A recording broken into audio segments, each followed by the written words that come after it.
You know, it's wild. The entire media apparatus right now wants you to believe that Trump is tanking the economy. So what's going on with the economy? Is Donald Trump deliberately trying to tank it? Did you notice that Donald Trump has taken the American economy from boom to the dangerous precipice of a bust in just 35 days?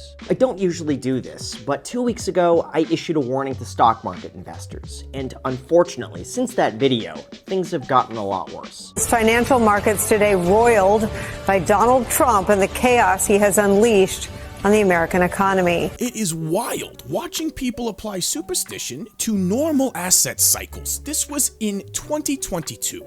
Why housing prices will crash in 2025. See, real estate is based on an 18-year cycle.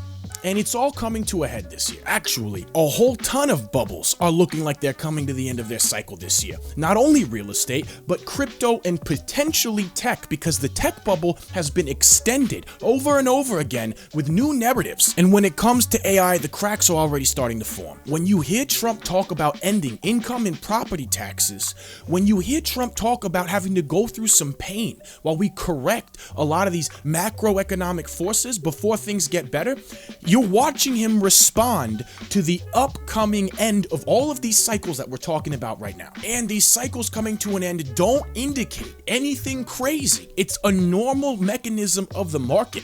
But we are entering a relatively rare situation or issue, you could say, where all of these cycles this time are ending at the same time. And usually what we do is we lean on one bubble as another one ends. See, this is Trump's plan to combat the end of these bubbles right now, boosting our buying power. And how can you boost individual buying power in the face of these major economic forces like these bubbles coming to an end?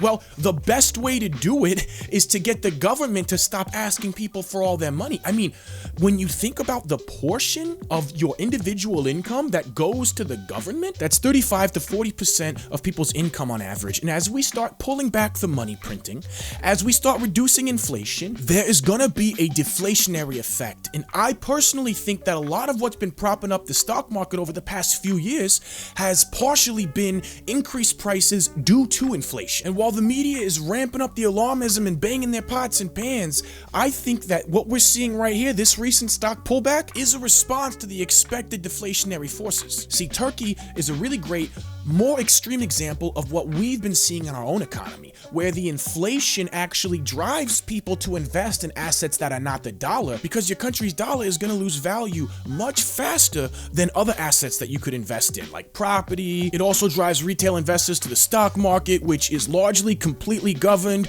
by hedge funds and dark money pools, where large institutions and traders can trade money in the background without any of us seeing the price manipulation on the forefront, and they can take those trades, take those assets, and then dump them on us for a different price. And these deflationary forces are only going to exacerbate the effects of the end of all of these bubbles. Deflation terrifies economists because it can foster an economic doom loop. Consumers delay purchases, waiting for prices to fall further.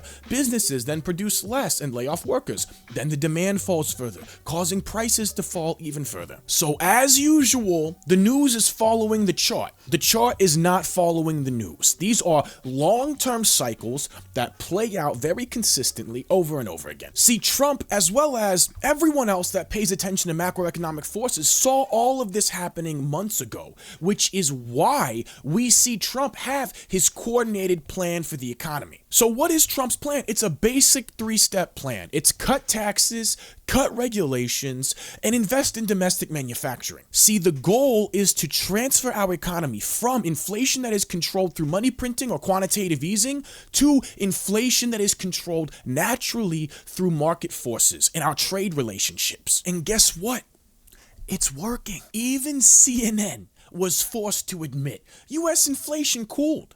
But oh man, pots and pans, be scared. Trump's tariff plans loom. Finally, we have some good news on the economy and really the number one issue for many Americans, the cost of living. So we just learned that consumer prices in February increased by 2.8% year over year, 0.2% month over month. Both of these figures were a step in the right direction, and both were better than expected. So this is definitely very encouraging to see, because it's going to, I think, relieve some fears that inflation was perhaps re-accelerating, because this actually breaks a streak of 4 straight months where I think you could see it on the chart all the way to the right, where the inflation rate was going in the wrong direction, right? It was going higher and higher. Finally, we're seeing it dip. And this is exactly why, in the face of this media hype, you see Trump so confident about the direction our economy is headed into the next year. Your comments the other day not ruling out a potential recession seemed to rattle the stock markets. The Commerce Secretary said there wouldn't be one. Boom. Just so you know. Just specifically on the recession. Yeah. Do you think there will be a recession? I don't see it at all. I think this country is going to boom. But as I said, I can do it the easy way or the hard way. The hard way to do it is exactly what I'm doing, but the results are going to be 20 times greater. Mr. President, you asked... And remember, Trump is always right. Right? Mr. President, when you look at the market selling off, that didn't concern you? And Nope, where do you see it going? doesn't concern me. I think some people are going to make great deals by buying stocks and bonds and all the things they're buying. I think we're going to have an economy that's a real economy, not a fake economy. That real economy versus fake economy is a direct reference to what we were talking about earlier, managing inflation through quantitative easing and shifting from that to market forces. Not to mention, private sector job growth not only exceeded expectations, but it's the highest we've seen since July of 2023. I think some people are going to make great deals by buying stocks and bonds and all the things they're buying. I think we're going to have an economy that's a real economy, not a fake economy. There's a fake economy. I mean, you know what they say, when there's blood in the water. And traditionally, we are not at the end of this bull cycle yet. So with the fear and greed index being this low, it very well could be a great buying opportunity. They were putting in all government jobs. You see what happened last month? We had more real jobs, and government jobs are way down. That's going to continue. Those are real jobs. Those are jobs that keep the country going. You can't have all government jobs. You have no income to pay the workers.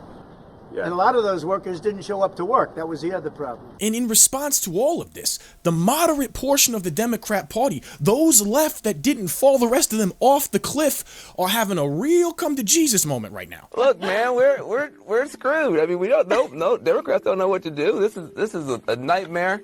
Somebody like Donald Trump, we thought we'd at least have, Hakeem Jeffries in the speaker's chair to hold him back if we didn't have Kamala in there to do the right thing. Listen, the Democratic Party is going through a massive set of internal crises. You have a party that got trapped 2 ways.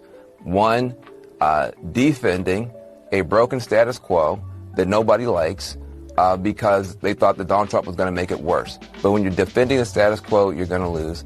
And then offending most people in the country, calling everybody sexist and racist and transphobic and every other name, and then saying, please follow us. That's not a good strategy, folks. Defending a broken status quo and offending most of the country turns out is not as popular as my party thought it was going to be.